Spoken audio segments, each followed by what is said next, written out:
Guys এবার আমি দেখতে যাই ভাত কি বাড়া হয়ে গেছে। এবার আমি যাচ্ছি। এবার আমার ভাত বাড়া হয়ে গেছে, এখন একটু আদ্রু ভাত বাড়ছে। আমার মাকে দেখবেন, দেখুন। হাই। আচ্ছা চলি, এবার আমি নিজের দাদুকে ডাকি খেতে। আমার দাদু এখন শুয়ে আছে, এবার দাদুকে ডাকি।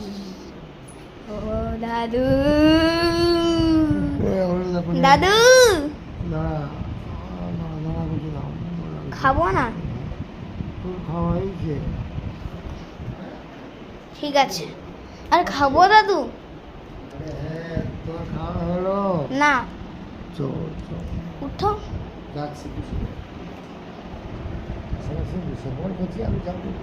ঠিক আছে, যেটা পেটে থাকছি।